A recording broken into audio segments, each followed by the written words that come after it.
अलबदिया अब वही कस्बा नहीं रहा था। वो तन्हा और पुरसुकून गली जहां हबीब का झोंपड़ा था, अब वहां रोजाना सैकड़ों लोगों का आना जाना लगा रहता।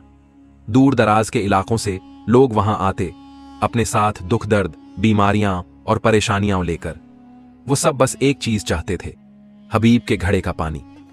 इस पानी की तासीर के बारे में तरह तरह की बातें मशहूर थीं। कोई कहता, मेरे बेटे को बरसों से बोलने की ताकत नहीं थी, इस पानी से पहली बार बोल पड़ा। कोई और कहता, मेरे बूढ़े वालिद की आंखों में रोशनी वापस आ गई। लोग कहते, ये कोई आम पानी नहीं, इसमें खुदा की रहमत है। हबीब ये सब सुनकर सिर्फ मुस्कुरा देता और कहता, असल करिश्मा मेरे रब का है, मैं तो बस एक जरिया हूं। हबीब की कामयाबी ने उसकी सादगी को नहीं बदला। वो अब भी वही सादा लिबास पहनता, वही टूटी चप्पलें और वही मिट्टी से सने हाथ। उसने कभी इस करिश्मे को अपने नफा के लिए इस्तेमाल नहीं किया। हर रोज सुबह फजर की अजान के साथ उठता, वुजू करता, कुरान की तिलावत करता और फिर चाक पर बैठकर घड़े बनाता।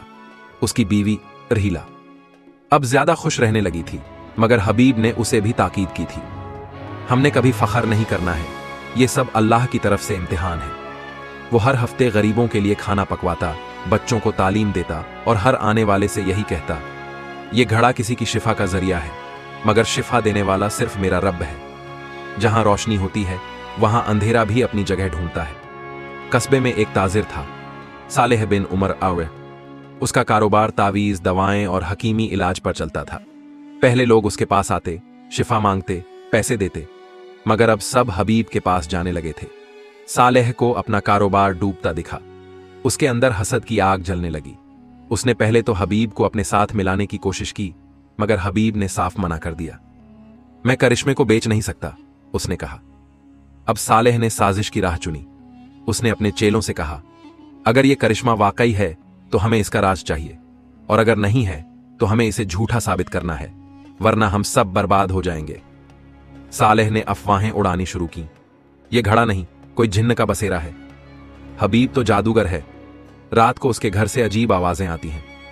धीरे धीरे इन अफवाहों ने लोगों के दिलों में शक भर दिया। कुछ कमजोर ईमान वाले डरने लगे। एक रात एक मौका देखकर सालेह ने अपने चेलों को भेजा। उन्होंने हबीब के घर के बाहर लोगों को जमा किया और चिल्लाने लगे, यह घड़ा शैतानी है, इसे जलाना चाहिए। भीड़ बढ़ने लगी, गालियां दी जाने लगी। हबीब ने दरवाजा खोला, माथे पर पसीना और चेहरे पर सुकून। उसने सिर्फ एक बात कही, अगर तुम्हें मुझसे शिकायत है, आओ बात करो, मगर रहमत को जुल्म से मत दबाओ। मगर तभी एक पत्थर हवा में उड़ा और सीधा हबीब के माथे पर लगा। वो लड़खड़ाया और जमीन पर गिर पड़ा। खून बहने लगा, मगर भीड़ तब तक भाग चुकी थी। रात की तन्हाई में जब हबीब जख्मी हालत में बिस्तर पर पड़ा था, एक बार फिर वही दरवेश उसके पास आया। उसके चेहरे पर वही नूर, वही तसल्ली। उसने हबीब का सर गोद में लिया और कहा, इम्तिहान शुरू हो गया है, सब्र करो, तुम अकेले नहीं हो। हबीब ने कांपती आवाज में कहा, क्या यह मेरी गलती है? दरवेश बोला, नहीं, मगर हक की राह आसान नहीं होती। घड़ा एक अलामत है, मगर तुम्हारा सब्र और तवक्कुल असल करिश्मा है। अगली रात जब सालेह के लोग एक बार फिर घड़े को चुराने के इरादे से आए तो सब कुछ बदल गया। जैसे ही उन्होंने कमरे में कदम रखा, घड़े से नूर की तेज लहर उठी। हवा में एक गूंजती हुई आवाज फैल गई। लोगों ने देखा कि कमरे में एक सफेद लिबास वाली मखलूकन खड़ी थी, हाथों में तस्बीह, आंखों में तेज। उसके नजदीक जाना मुमकिन ही नहीं था। सालेह के लोग डर के मारे भाग खड़े हुए। सुबह जब यह बात फैली तो पूरा कस्बा सन्न रह गया। अब वो लोग जो कल तक हबीब पर शक करते थे, उसके पास आकर रोने लगे। उन्होंने कहा, हमसे गलती हुई, हमें माफ कर दो। हबीब ने सबको गले लगाया और कहा, मैं भी इंसान हूं, गलती मेरी भी हो सकती थी, मगर रहमत को साजिश से बचाया नहीं जा सकता। सालेह शर्मसार होकर कस्बा छोड़कर चला गया। उसके घर पर ताला पड़ गया और लोग अब भी उसे एक मिसाल के तौर पर याद करते, हसद करने वालों के अंजाम की। हबीब ने अब उस घड़े के लिए एक छोटा सा मरकज बनवाया। वो मरकज किसी मजार की तरह नहीं, बल्कि एक तालीमी और रूहानी ठिकाना था। वहां तिलावत होती, बच्चों को कुरान पढ़ाया जाता और हर आने वाले को यही समझाया जाता, ये पानी शिफा है, मगर शिफा देने वाला सिर्फ अल्लाह है। घड़ा एक जरिया है, इबादत और यकीन का। उसने मरकज के दरवाजे पर एक पत्थर लगवाया जिस पर लिखा था, नियत पाक रखो तो मिट्टी भी शिफा बन जाती है।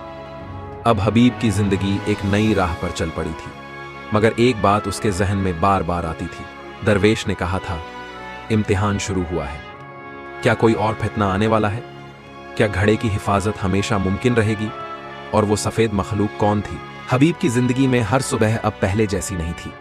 एक वक्त था जब उसकी झोंपड़ी में सन्नाटा होता, बस चाक की सरसराहट सुनाई देती और मिट्टी के बर्तन बनते रहते। मगर अब वो जगह एक तबर्रुक बन चुकी थी। लोग दूर दूर से आते, उसके दरवाजे पर कतारें लगती। हर शख्स अपनी तकलीफें लेकर आता और उम्मीद के साथ उस करिश्माई घड़े के पानी को छूता। किसी की मां बीमार थी, किसी की बेटी की शादी नहीं हो रही थी, किसी का बेटा गायब था। हबीब सबकी बात सुनता, सबके लिए दुआ करता और फिर बहुत सादगी से कहता, ये पानी नहीं, अल्लाह की रहमत है। अगर नियत पाक हो तो मिट्टी भी मरहम बन जाती है। हबीब की बीवी रहीला अब पहले से ज्यादा चिंतित रहती। उसके दिल में डर था कि कहीं ये अचानक आई शोहरत कोई बला न बन जाए। उसने हबीब से कहा, हम गरीब थे तो चैन था, अब लोग तुम्हें पीर समझने लगे हैं। हबीब ने मुस्कुराकर कहा, अगर लोग मेरी वजह से किसी नेकी की तरफ जा रहे हैं तो उसमें क्या बुरा है? मगर मैं ना पीर हूं ना वली, मैं तो बस एक कुम्हार हूं जो मिट्टी से मोहब्बत करता है।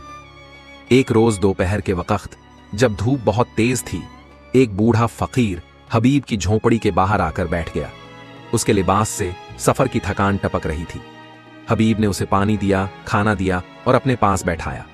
फकीर ने सिर्फ इतना कहा, हर करिश्मा एक इम्तिहान होता है और हर इम्तिहान में दो रास्ते होते हैं, सब्र या घमंड। तुम कौन सा रास्ता चुनोगे? हबीब ने झुककर जवाब दिया, मुझे तो वही मंजिल चाहिए जो रब को पसंद हो। मुझे रास्ते का नहीं, रास्ता दिखाने वाले का सहारा है। फकीर मुस्कुराया, उसकी आंखों में नूर था और वो बिना कुछ कहे वहां से उठकर चला गया। शहर का एक मशहूर हकीम और झाड़ फूंक वाला था, सालेह बिन उमर ओ। उसका कारोबार अब ठप पड़ने लगा था। पहले जहां उसके पास 20-20 लोग रोज आते थे, अब कोई उसकी दुकान की तरफ देखता भी नहीं। उसने अपने मददगार फिरदौसन से कहा, यह हबीब नाम का कुम्हार हमारे लिए मुसीबत बन गया है। उसका घड़ा अगर वाकई करिश्माई है तो हमें भी चाहिए, और अगर झूठा है तो उसे बेनकाब करना होगा। फिरदौस बोला, हुजूर, लोग तो अब उसे वली समझने लगे हैं। उसके पास जाने से पहले वुजू करते हैं, कुछ तो सजदे भी करते हैं। सालेह के चेहरे पर गुस्सा उतर आया, यह शिर्क है और मैं अब इसे बर्दाश्त नहीं करूंगा। सालेह ने सबसे पहले अफवाहें उड़ाई कि हबीब का घड़ा शैतानी है। उसने कुछ पुराने मरीजों को पैसे देकर यह कहलवाया कि घड़े का पानी पीने के बाद उनकी तबीयत और बिगड़ गई। एक दिन तो उसने खुद नकली तावीज भेजा और किसी के गले में बांध दिया। फिर अफवाह उड़ाई कि हबीब ने जादू कराया है। धीरे धीरे कुछ लोग शक करने लगे। अब जो लोग पहले घड़े से शिफा पाते थे, उन्हें डर सताने लगा। सालेह ने अपने चेलों से कहा, एक रात उसके घर घुसकर घड़ा चुरा लाओ, फिर हम उसका असली चेहरा सबको दिखाएंगे। हबीब को हर चीज की खबर हो रही थी, मगर वो परेशान नहीं था। उसने रहीला से कहा, यह इम्तिहान है, रब अगर घड़ा ले भी ले तो मुझे रब चाहिए, घड़ा नहीं। रातों को वो तहज्जुद में उठता, सजदे करता और कहता, या रब, मुझे इस्तिकामत दे। मेरे हाथ में घड़ा है, मगर मेरी उंगलियां तेरी पकड़ में हैं। अगर तू साथ है तो किसी का भी धोखा असर नहीं करेगा। एक रात जब आसमान पर बादल थे और हवाओं में अजीब सी सर्दी थी, सालेह के 3 चेले हबीब के घर में दाखिल हुए। उन्होंने झोंपड़ी के पीछे से रास्ता चुना, मगर जैसे ही उन्होंने घड़े वाले कमरे का दरवाजा खोला, एक तेज रोशनी फैल गई। कमरे में एक रूहानी मखलूकन खड़ी थी, सफेद लिबास, आंखों से तेज और हाथों में नूर की तस्बीह। उसके पीछे से एक आवाज आई, ये अमानत अल्लाह की है, जिसे इल्म नहीं उसे हक़ नहीं। वो तीनों घबरा गए और उल्टे पांव भागे। उन्होंने सालेह को सब बताया। अब सालेह को समझ आ गया कि यह मसला उसकी पहुंच से बाहर है। अगली सुबह जब बात फैल गई तो लोग हैरान रह गए। अब वो लोग भी जो पहले शक करते थे, हबीब के पास आकर माफी मांगने लगे। उन्होंने कहा, हमें माफ कर दो, हमने तुम पर शक किया, जबकि तुम तो वाकई अल्लाह वाले हो। हबीब ने सिर्फ इतना कहा, मैं अल्लाह वाला नहीं, अल्लाह का मोहताज हूं। बस इतनी गुजारिश है कि अब घड़े को तावीज मत समझो, दुआ समझो, और सबसे बड़ी दुआ सच्चे दिल से होनी चाहिए। हबीब ने अब उस घड़े को एक महफूज जगह पर रखने का फैसला किया। उसने एक छोटा सा मरकज बनवाया। वहां कुरान की तिलावत होती, बच्चों को इल्म दिया जाता और हर आने वाले को समझाया जाता कि घड़ा खुद कुछ नहीं, उसका पानी भी कुछ नहीं। अगर कुछ है तो वो है नियत, ईमान और तवक्कुल। मरकज के दरवाजे पर एक पत्थर पर लिखा गया, मिट्टी की पहचान उसके रूप में नहीं, उसकी पाकीज़गी में है। अलबदिया के उस गरीब से कस्बे में अब एक मरकज रूहानी नूर का मरकज बन चुका था। वहां हर सुबह कुरान की तिलावत होती और हर शाम लोगों की भीड़ लगती। हबीब अब सिर्फ एक कुम्हार नहीं रह गया था, वो लोगों के लिए उम्मीद, नेकी और यकीन का जरिया बन चुका था। लोग दूर दराज से आते, अपने मसाइल सुनाते और फिर घड़े के पास जाकर रब से रो रो कर दुआ करते। हबीब हर एक को यही कहता, तुम्हारे आंसू ही तुम्हारी सबसे बड़ी दवा है। घड़ा सिर्फ एक वसीला है, असल दाता तो अल्लाह है। लेकिन अब मरकज में अजीबो गरीब वाकयात शुरू हो गए थे। रातों को हवा बेवक्त तेज चलती, घड़े के आसपास धुंध जमा हो जाती और कभी कभी घड़े के ऊपर रोशनी की लकीरें तैरती। एक रोज एक बच्चा गिर पड़ा और होश में आते ही कहने लगा, घड़े से कोई रोशनी निकलकर मुझे छू गई थी और मुझे अपनी बीमार मां का चेहरा याद आ गया। हबीब खुद इन अलामात से हैरान था। वो रहा रहा कर सोचता, क्या ये सब महज इत्तेफाक है या इस मिट्टी के घड़े में वाकई कोई राज छुपा है। इसी दरमियान रहीला को एक ख्वाब आया। उसने देखा कि एक अजनबी औरत स्याह लिबास में मरकज के आंगन में बैठी है। उसके हाथों में वही घड़ा है। औरत ने रहीला से कहा, यह घड़ा सिर्फ तुम्हारे शौहर का नहीं, कई नस्लों का अमानत है। इसकी हिफाजत करना, वरना नफ्स की आंधियां इसे तोड़ देंगी। रहीला डर के मारे उठ बैठी। उसने पहली बार हबीब से कहा, शायद ये करिश्मा हमें एक नई आफत की तरफ ले जा रहा है। एक दिन मरकज में एक रोशन चेहरे वाला बुजुर्ग आया। उसकी आंखों में इबादत की थकान और सुकून का मेला था। उसने हबीब से मुलाकात की और कहा, मैं शेख अल खुदरी हूं, हिजाज से आया हूं। मैंने इस घड़े के बारे में मदीना शरीफ में सुना था। हबीब हैरान हुआ, आप मदीना से आए हैं, वहां कैसे बात पहुंची? शेख ने जवाब दिया, इस घड़े की मिट्टी में बरकत है। यह मिट्टी वादी ए नूर से लाई गई थी, जहां एक वक्त में औलिया ए किराम रहा करते थे। इसका रिश्ता सिर्फ इलाज से नहीं, इल्म और अमानत से भी है। सालेह, जो पिछली शिकस्त के बाद चुप बैठा था, अब और ज्यादा चालाकी से काम ले रहा था। उसने शहर के अमीरों से मेलजोल बढ़ाया और उन्हें यकीन दिलाया कि हबीब शरिया के खिलाफ काम कर रहा है। उसने कहा, यह मरकज लोगों को गुमराह कर रहा है, घड़े को सजदे किए जा रहे हैं। कुछ अमीर अब सालेह के साथ हो गए।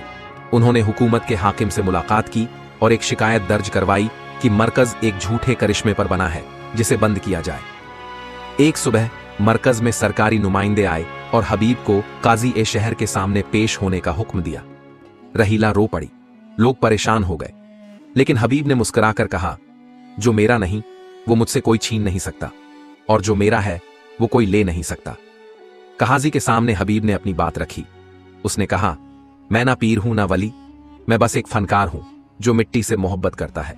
जो कुछ भी हुआ वो अल्लाह की रहमत है। अगर इसमें मेरा कोई झूठ साबित हो तो मैं खुद मरकज छोड़ दूंगा। उस वक्त शेख अल खुदरी आगे बढ़े। उन्होंने सबके सामने कुरान की तिलावत की और कहा, मैंने अपनी आंखों से देखा है कि इस घड़े से कोई जादू नहीं, बल्कि रूहानी असर फैलता है। ये न तो किसी का ईमान बिगाड़ता है, न ही किसी की इबादत में खलल डालता है। अल्लाह ने जो बरकत दी है उससे इनकार करना ना शुक्रगुजारी होगी। काजी ने कहा, अगर ये सब बरहक है तो इसे साबित करने के लिए एक आखिरी निशानी चाहिए।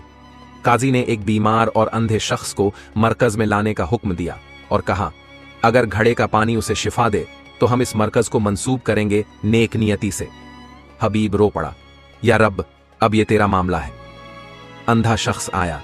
हबीब ने उसके हाथ में पानी दिया और वो बोला, ऐ रब, अगर इसमें तेरी रहमत है तो मेरे नूर को वापस कर दे। कुछ देर बाद वो आदमी जोर से चीखा, मैं देख सकता हूं, मैं देख सकता हूं। भीड़ सन्न हो गई। कुछ ने सजदा किया, कुछ रो पड़े। काजी ने कहा, यह मरकज अब रूहानी अमानत है, इसे कोई बंद नहीं करेगा। अब मरकज को सरकारी तौर पर भी इजाजत मिल गई थी, मगर रहीला फिर भी बेचैन थी। उसने हबीब से कहा, मैं डरती हूं कि कहीं यह सब नफ्स की आजमाइश न बन जाए। हबीब ने कहा, अगर नीयत सच्ची रहे तो रास्ता कभी नहीं भटकेगा, मगर अब मुझे भी लगने लगा है कि इस घड़े में कोई बहुत पुराना राज है जो सिर्फ शिफा से ताल्लुक नहीं रखता। एक रोज मरकज के पास खुदाई हो रही थी, जहां एक छोटा सा बगीचा लगाना था।